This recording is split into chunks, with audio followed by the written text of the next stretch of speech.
Start कर देना है और स्क्रीन शेयर करना है। शेयर में क्या करना है, अपने को फोर्सेज पढ़ना है। यही चैप्टर चल रहा था ना बच्चों? ईसा? Yes okay. Yes sir. अब चलिए देखिए क्या कि इस चैप्टर में हम लोग क्या क्या पढ़ लिए थे और क्या क्या पढ़ रहे थे, आगे कंटिन्यू करते हैं।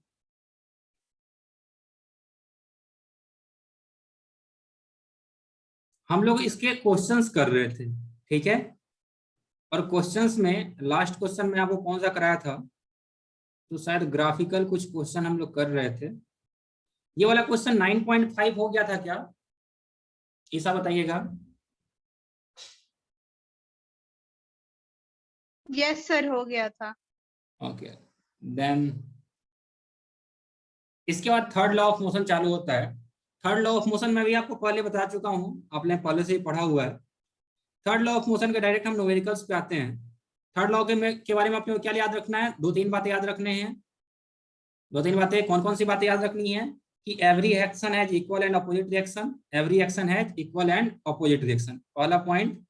स्टेटमेंट क्या है, एवरी एक्शन, एक मिनट बुझिए, every action has equal and opposite reaction. पहला पॉइंट तो ये है। दूसरा आपने क्या बताया था मैं आपको कि both action and reaction, both action and reaction acts simultaneously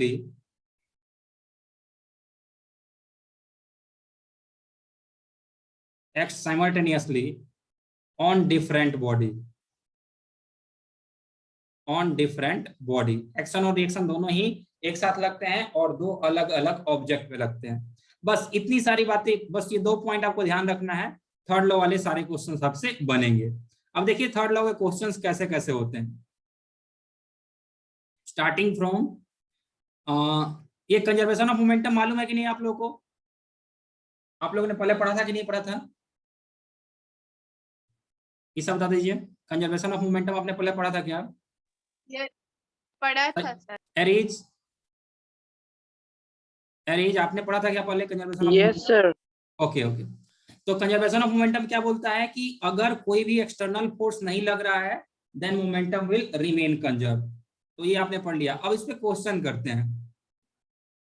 तो क्वेश्चन इस पे है क्वेश्चन नंबर 9.6। 9.6 देखिए क्या बोल रहा है। 9.6 बोल रहा है a bullet of mass 20 gram is horizontally fired with velocity 150 metre per second. यानी अब देखिए बुलेट का मास कितना है, 20 ग्राम है, और उसको कितना वेलोसिटी से फायर किया गया है, उसको फायर किया गया है 160 मीटर पर सेकंड से, 150 मीटर पर सेकंड से, ठीक है। From pistol of mass 2 kg, यानी मास ऑफ पिस्टल कितना है, मास ऑफ पिस्टल है बच्चों 2 kg। और अपने से क्या पूछ रहा है, रिक्वायर्ड वेलोसिटी ऑफ पिस्टल पूछ रहा है। देखिए इस वाले क्वेश्चन को हम लोग सोल्व करते हैं, यहां पे सोल्व करते हैं। सबसे पहले देख लीजिए गिवन क्या क्या है। तो बच्चों अपने वो गिवन है, गिवन में अपने वो क्या क्या है देखिए। सबसे पहले मास of bullet, mass of bullet दिया हुआ है। मास ऑफ बुलेट कितना है, तो मास ऑफ बुलेट इसका नाम हमने दिया MB, इसका वैल्यू दिया हुआ है 20 ग्राम। 20 ग्राम को कितना केजी बोल सकते हैं sir? 20 gram equal to how much KG? 20 gram 20 divided by 1000 KG. Yes sir. तो ये कितना हो जाएगा 0.02 केजी। ये मास ऑफ बुलेट हो गया। मास ऑफ पिस्टल जो है उसको MP से डिनोट कर रहे हैं। तो मास ऑफ पिस्टल कितना है, मास ऑफ पिस्टल है 2 kg। Mass of pistil is 2 kg। ये भी अपने को क्वेश्चन में गिवन है। अब अपने से क्या पूछ रहा है, अपने से पूछ रहा है रिक्वायर्ड वेलोसिटी क्या होगा अगर वेलोसिटी ऑफ बुलेट जो था वो कितना था, वो था 150 मीटर पर सेकेंड। अगर velocity of bullet 150 metre per second था तो रिक्वायर्ड वेलोसिटी बुलेट का अपने से पूछ रहा है। ओके, तो देखिए कंजर्वेशन ऑफ मोमेंटम क्या बोलता है? कंजर्वेशन ऑफ मोमेंटम बोलता है कि जो शुरुआत का टोटल मोमेंटम होगा, total momentum initial will be equal to total momentum final. यही होता है ना कंजर्वेशन ऑफ मोमेंटम, हाँ या ना? बता दीजिए। Yes sir. Conservation of momentum ये होता है कि जो टोटल मोमेंटम इनिशियल होगा वही टोटल मोमेंटम फाइनल होगा। Yes sir. ठीक है, तो चलिए देखिए इस वाले पेज पे मैं लिख रहा हूं, ये नया पेज दिख रहा है क्या सबको बच्चों? ये नया पेज दिख रहा है क्या सबको? यस सर, दिख रहे। हाँ चलिए Yes, ठीक है। तो कंजर्वेशन ऑफ मोमेंटम पे एक क्वेश्चन बेस्ड है, चलिए इसको सॉल्व करते हैं। इसमें थोड़ा अच्छे से लिख पाऊंगा, यहाँ पे ज्यादा स्पेस है इसलिए इस वाले पेज पर पे आ गया। अपने को दिया हुआ था mass of bullet 20 gram means 20/1000, this is equal to 0.02 kg। अपने को दिया हुआ था मास ऑफ गन या मास ऑफ पिस्टल, इसका वैल्यू दिया हुआ था कितना 2 kg। अपने को दिया था वेलोसिटी ऑफ बुलेट जो था वो कितना था 150 मीटर पर सेकेंड, इतना चाहिए अपने को दिया हुआ था। वेलोसिटी ऑफ पिस्टल अपने से बाद वाला पूछ रहा था। ये इनिशियल वेलोसिटी है ना, तो इसको हम लोग यू से डिनोट कर रहे हैं। ये क्या था? ये इनिशियल वेलोसिटी ऑफ बुलेट था, तो इसको हम लोग यू से डिनोट कर रहे हैं। अब देखिए कंजर्वेशन ऑफ मोमेंटम यहाँ पे यूज कर रहे हैं, तो ये है मान लो अपना क्या, this is pistol, this is pistol, ये पिस्टल है, इसके अंदर पहले बुलेट था, पहले इसके अंदर बुलेट था। जब हमने पिस्टल को फायर किया तो बुलेट जो है बच्चों वो बाहर की तरफ, बाद में बुलेट जो है, बाद में बुलेट जो है वो इधर जा रहा है 150 मीटर पर सेकेंड से। तो पिस्टल जो है, पिस्टल ये कितना के वेलोसिटी से पीछे की तरफ मूव करेगा अपने से ये पूछ रहा है। ये पिस्टल कितना से, हाँ बोलिए सर आपका फिर से बोलिए। हो रहा है। वॉइस लैग हो रहा है क्या? ईसा फिर से बोलिएगा, क्या परेशानी आ रही है?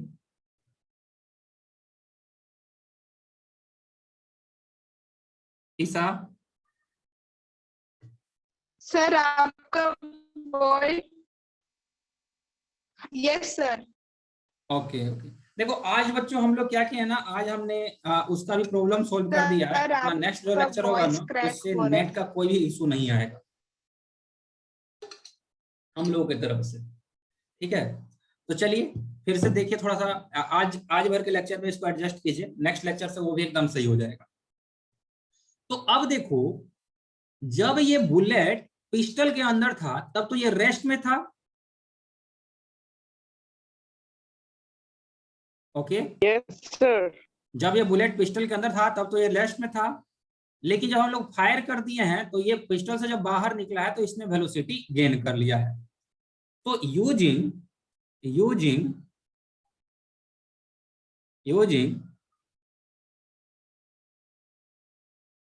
Conservation of momentum, using conservation of momentum. Conservation of momentum क्या बोलता है? ये बोलता है total momentum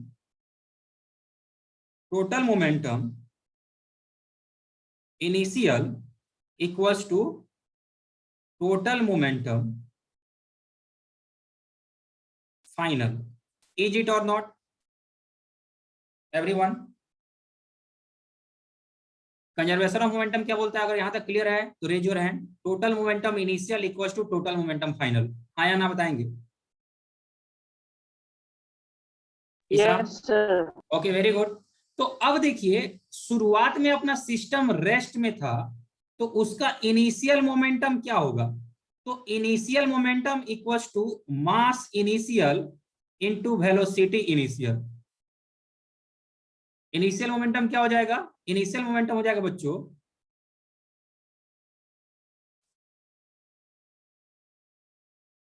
mass initial into velocity initial equals to mass final into velocity final होगा। अब देखिए इनिशियली बुलेट एंड गन दोनों एक साथ हैं, बुलेट एंड गन दोनों एक साथ हैं, तो इनिशियल मास कितना हो जाएगा?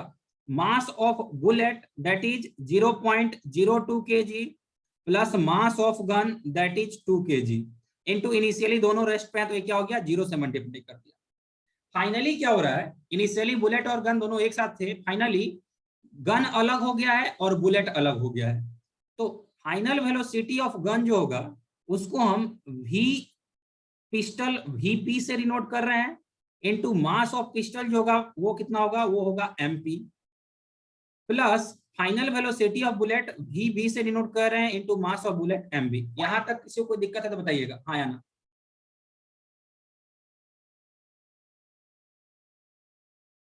ईसा, everyone? Yes, sir.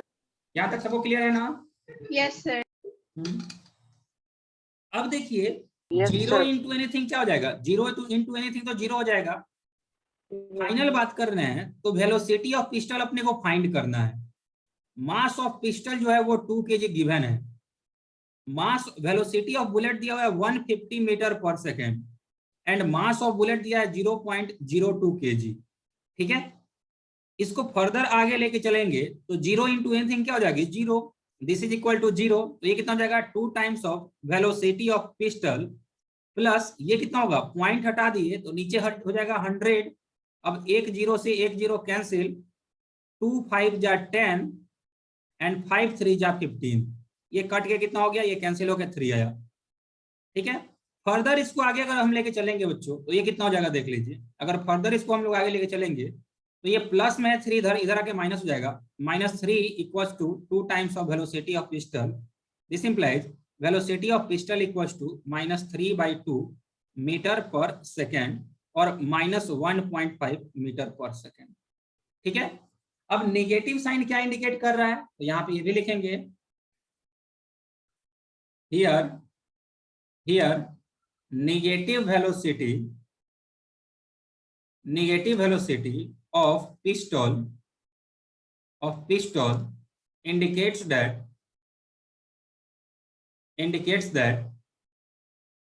its direction is opposite to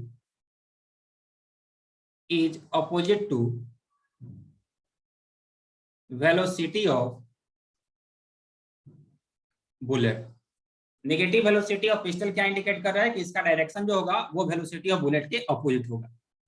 तो अपना जो फाइनल आंसर आ जाएगा वेलोसिटी ऑफ पिस्टल वो कितना आ गया, -1.5 metre per second.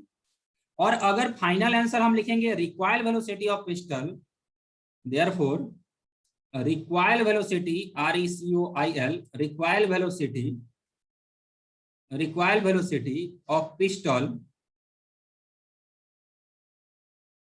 Equals to 1.5 metre per second. अब आप लोग यहाँ पे एक क्वेश्चन पूछ सकते हैं कि सर वेलोसिटी जो आप लिख रहे हैं तो नेगेटिव साइन यहाँ पे ऐड कर रहे हैं, और जब रिक्वायर्ड वेलोसिटी बोल रहे हैं तो नेगेटिव साइन ऐड नहीं कर रहे हैं, इसके पीछे का रीजन क्या है, ऐसा क्यों? तो देखो बच्चों, रिक्वायर्ड अगर ऐड हम कर दिए हैं तो इसका मतलब ऑलरेडी हो गया कि बैकवर्ड डायरेक्शन की वेलोसिटी की बात हो रही है। जैसे अगर मैं बोलूं acceleration equals to -5 metre per second square, तो इसको हम ये भी बोल सकते हैं कि D acceleration of 5 metre per second square, या तो आप बोलिए acceleration equals to -5 metre per second square, या फिर बोलिए D acceleration of 5 metre per second square. तो कहीं ना कहीं आपने अगर डी एक्सेलरेशन टर्म यूज कर लिया, इसका मतलब ही क्या हो गया, इसका मतलब हो गया नेगेटिव एक्सेलरेशन। वैसे ही रिक्वायर्ड वेलोसिटी टर्म अगर हम लोग यूज कर रहे हैं तो इसका मतलब ही क्या है, इसका मतलब ही है बैकवर्ड डायरेक्शन का वेलोसिटी, पीछे की तरफ वाला वेलोसिटी। क्लियर है सबको, हाँ या ना? Yes, sir. अच्छे से Sir, हाँ बोलिए। Yes, sir. sir, in mass initial you have added both 0.02 and 2. So why that one you have added? Why I have added? Will you please repeat your question? Sir, आपने mass initial पे 0.02 plus 2 किया है, so वो क्यों किया आपने mass initial पे? तो इनिशियली जो है ना, इनिशियली बुलेट लोडेड है इसमें पिस्टल के अंदर, initially pistol and bullet both are together, समझे क्या? फायर होने से पहले Yes, sir. जब गोली चलाई गई होगी, बुलेट फायर किया गया होगा, उसके पहले पिस्टल और बुलेट दोनों क्या है, साथ साथ है ना, इसलिए दोनों को ऐड किया गया। क्लियर? Yes, sir. ओके, चलिए अगले वाले क्वेश्चन पे चलते हैं। मेरे ख्याल से सबको ये क्लियर हो गया होगा। इसको नोट करना है क्या बच्चों आप लोगों को? देखो नोट करने की जरूरत नहीं है, इसका सॉल्यूशन भी आपको किताब में दिया हुआ है, इसको नोट करेंगे तो टाइम वेस्ट होगा। अगले क्वेश्चन पे चलते हैं। 9.6 नंबर क्वेश्चन के बाद जो नेक्स्ट क्वेश्चन है बच्चों, वो है 9.7। उसको देखते हैं कि वो क्या है।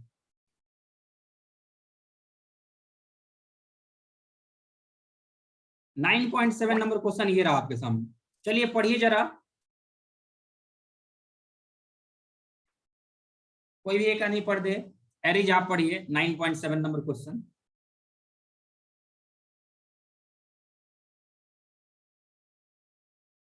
A girl of mass 40 kg jumps with a horizontal velocity of 5 meters very good, पढ़िए। onto a stationary cart with frictionless wheels. हाँ, The mass of the cart is 3 kg. What is her velocity as the cart starts moving? Assume that there is no external unbalanced force working in the horizontal direction. Okay very good. चलिए देखिए इसको solve करते हैं। सही बच्चे, ये question ही बहुत ही अच्छा क्वेश्चन है।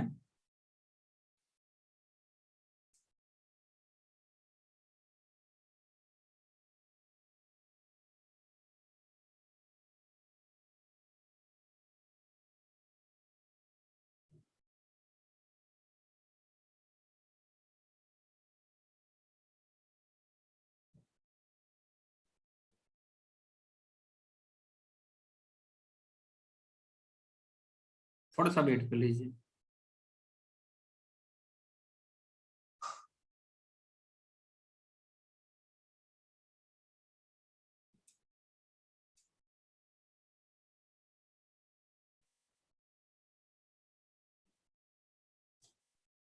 ये सबको दिख रहा है बच्चों? Yes, sir. Yes, sir. देख रहे हैं। ओके, तो चलिए मैं तो क्वेश्चन का डेटा ही भूल गया, फिर से मुझे पढ़ना पड़ेगा। अभी कौन एडमिट हुआ? लेट से एडमिट हो रहे हैं, देवान अभी लेट से है। क्वेश्चन फिर से देख लीजिए क्या था। गर्ल का मास दिया है 40 kg, कार्ट का मास है 3 kg एंड गर्ल का वेलोसिटी है 5 metre per second. 40 kg, 3 kg and 5 metre per second.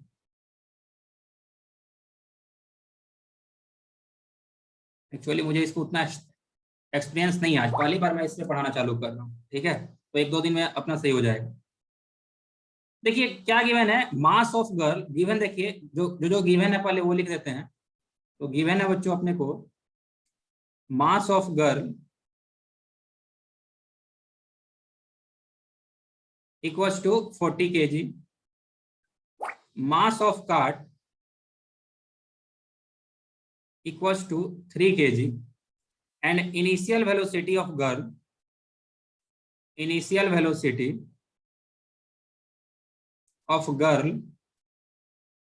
equals to 5 metre per second. और क्या बोला हुआ है कि इनिशियली कार्ट रेस्ट पे था, तो इनिशियल वेलोसिटी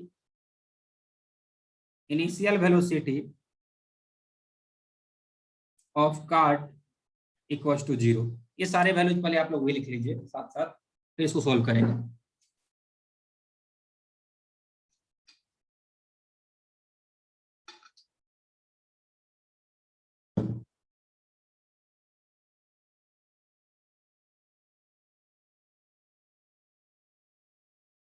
नोट हो जाएगा तो रेज हो रहे हैं।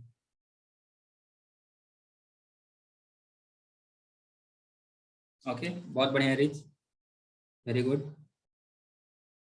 अब चलिए देखिए क्या क्वेश्चन ऐसा दिया हुआ है कि अपने पास एक कार्ट है, दिस इज अ कार्ट।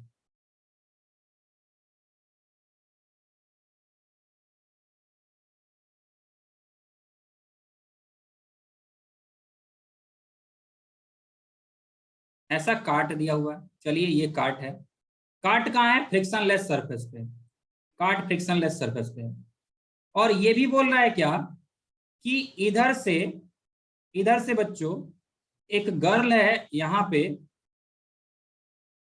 जो कि यहाँ पे हॉरिजेंटली जंप करिए कितना से 5 मीटर पर सेकेंड से, और जंप करके वो कहाँ जाती है, वो कार्ट पे आती है। ये इनिशियल सिचुएशन था। थोड़ी देर बाद का सिचुएशन कैसा होगा, थोड़ी देर बाद का सिचुएशन ऐसा होगा कि ये है कार्ट, ये है कार्ट, और उस पे आ गई है अब ये गर्ल। ठीक है, अब ये दोनों किस वेलोसिटी से आगे बढ़ेंगे, अपने को ये फाइंड करना है। क्वेश्चन सबको क्लियर है एवरीवन, हाँ या ना? Yes, sir. तो इस तरह क्वेश्चन को भी कंजर्वेशन ऑफ मोमेंटम से ही सोल्व करते हैं। पहले आप देखिए कि क्या इस पूरे सिस्टम पे कुछ एक्सटर्नल फोर्स लग रहा है?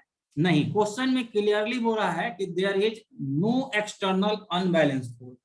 और बच्चों अगर क्वेश्चन में कभी भी बोल देना कि एक्सटर्नल फोर्स नहीं लग रहा है, इसका मतलब हुआ मोमेंटम तो कंजर्व ही रहेगा। अगर एक्सटर्नल फोर्स नहीं लग रहा है मतलब मोमेंटम क्या रहेगा, कंजर्व रहेगा। तो अगर यहाँ पे मोमेंटम कंजर्व है, मोमेंटम कंजर्व है, तो हम क्या बोलेंगे, applying conservation of momentum, applying conservation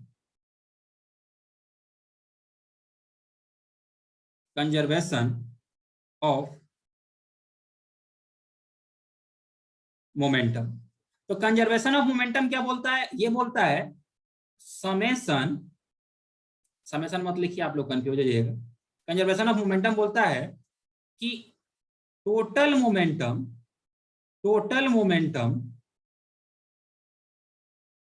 before collision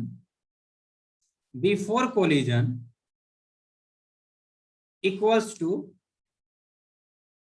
total momentum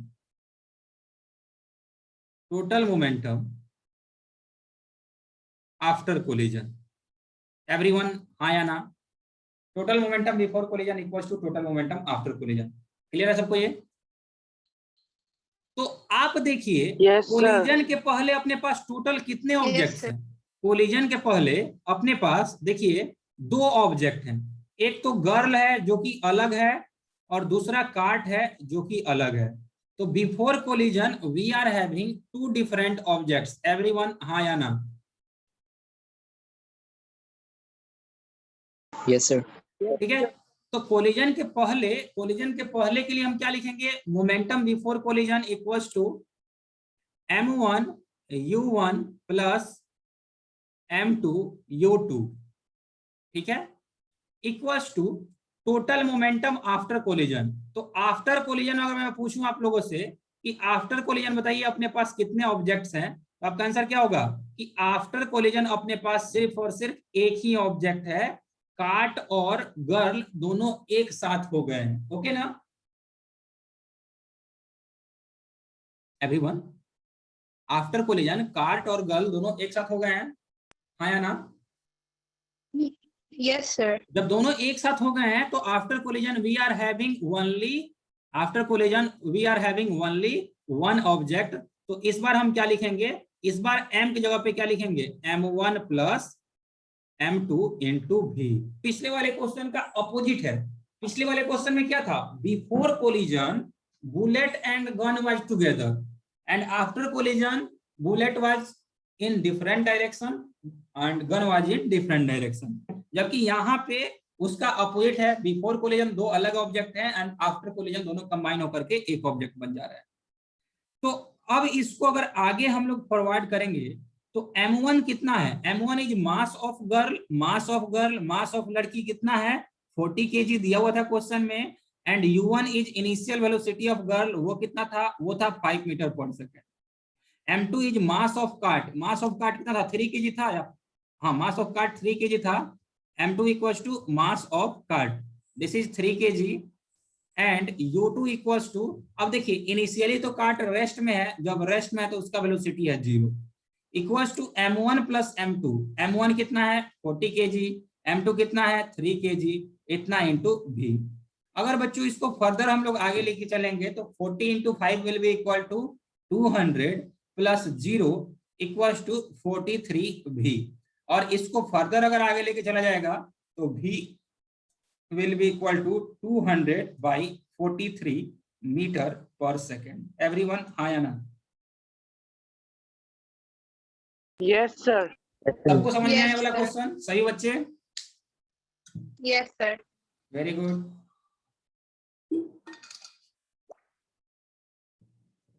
इसके बाद आगे चलते हैं।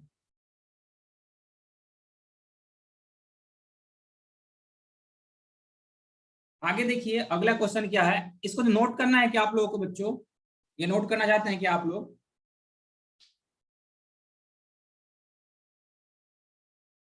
ये एनसीईआरटी में आपका सॉल्यूशन ये मिल जाएगा।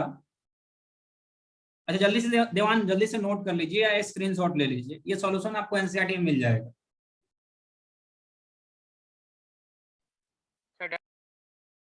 ठीक है ना, ये पूरा का पूरा सेम सॉल्यूशन आपको एनसीईआरटी में मिलेगा।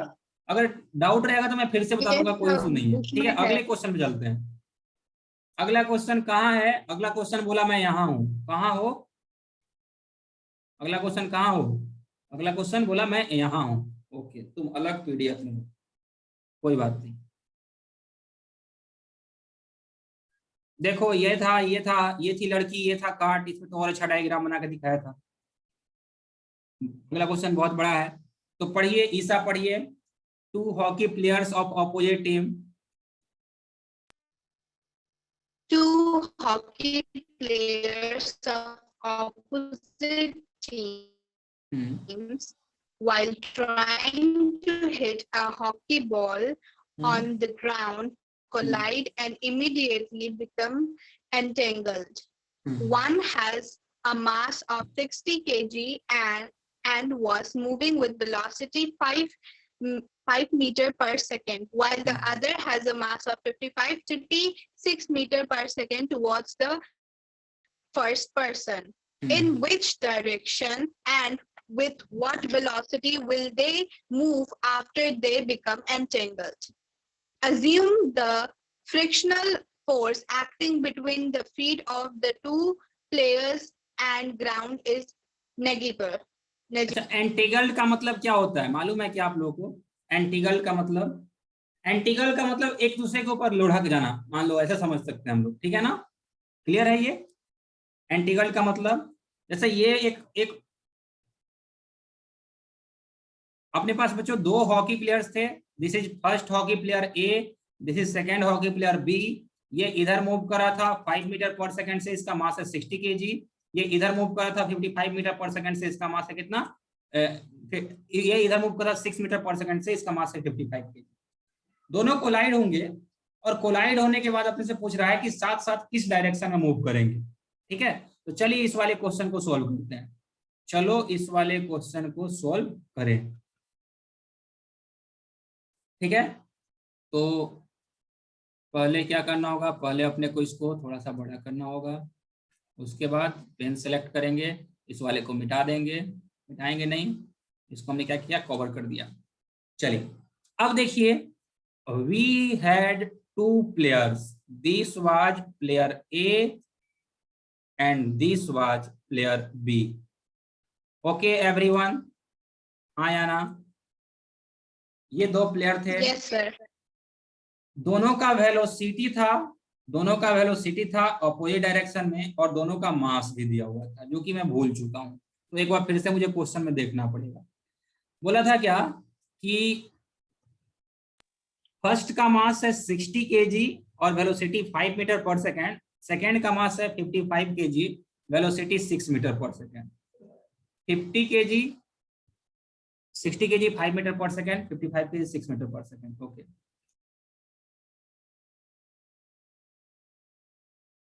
ओहो तो बड़ा गड़बड़ हो रहा है, रुक जाना थोड़ा सा बच्चों।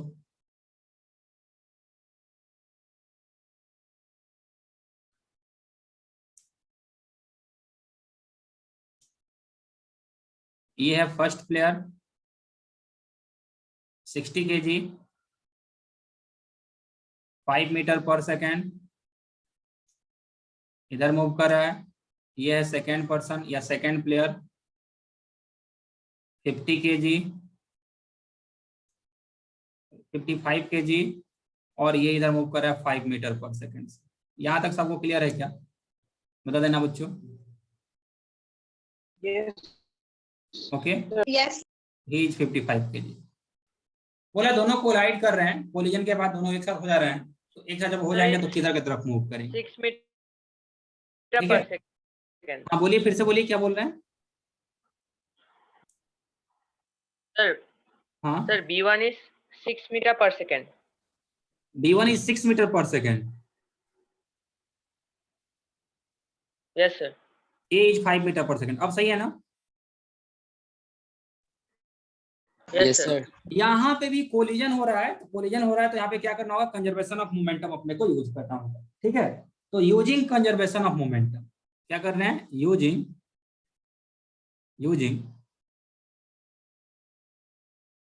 Conservation of momentum. अब मोमेंटम का कंजर्वेशन क्या बोलता है? ये बोलता है total momentum before collision equals to total momentum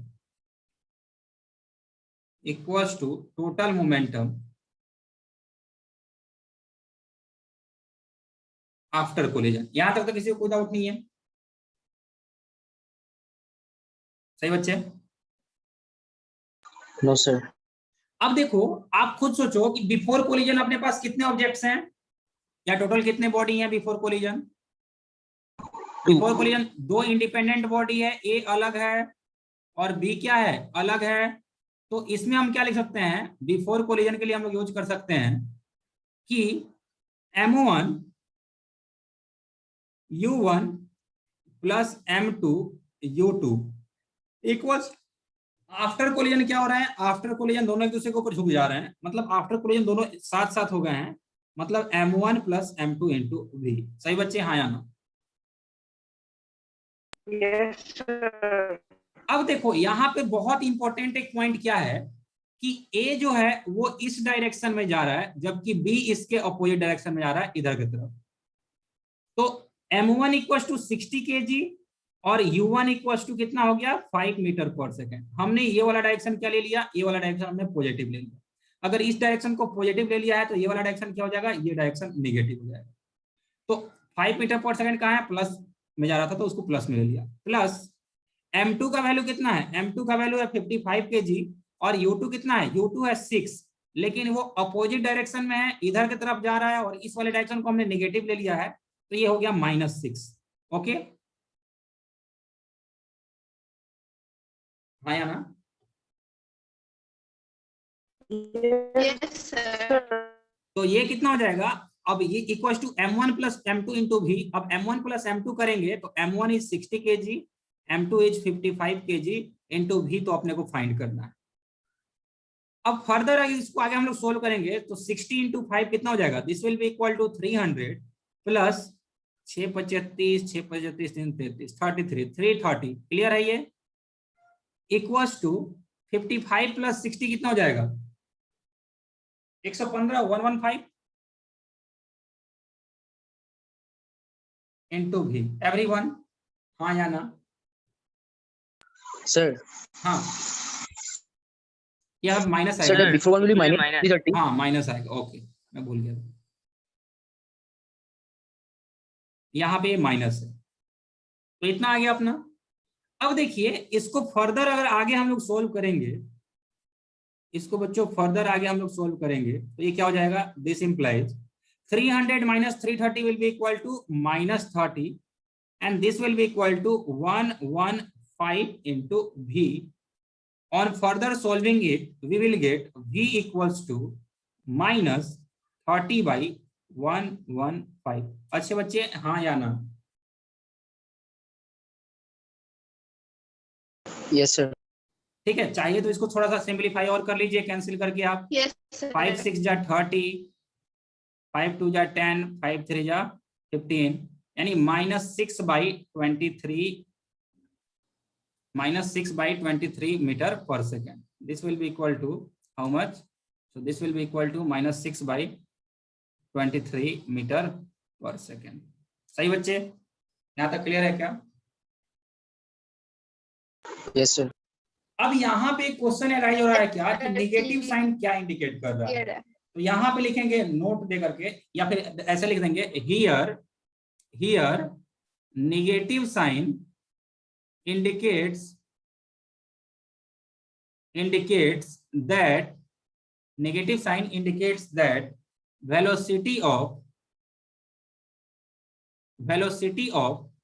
या ऐसा लिखिए, here negative sign indicates that their final velocity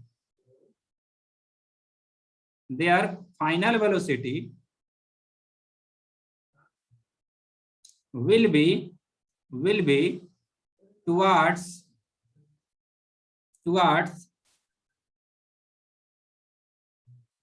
direction of motion of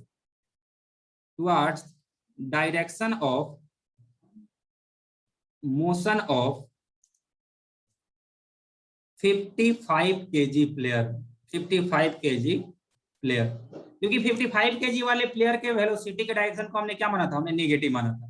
जो 55 kg वाला प्लेयर था, ये वाला जो प्लेयर था बच्चों, इसके वेलोसिटी के डायरेक्शन को हम क्या माना था? नेगेटिव माना था। यही इधर आ रहा था ना। तो सबको समझ में आया क्या कैसे इस तरह के क्वेश्चन को सोल्व करनी है? एवरीवन हाँ या ना?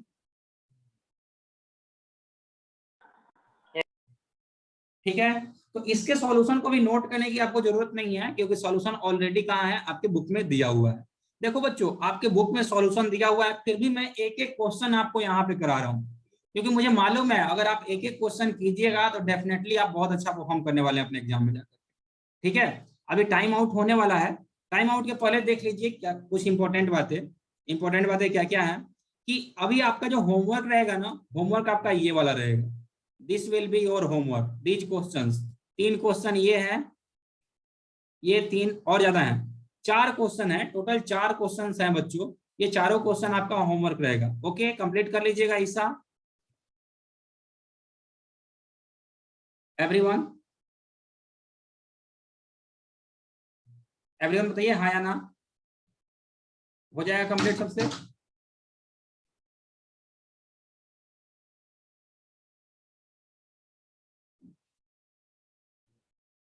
देवान, अर्नोल, कंप्लीट कर लीजिएगा ये होमवर्क।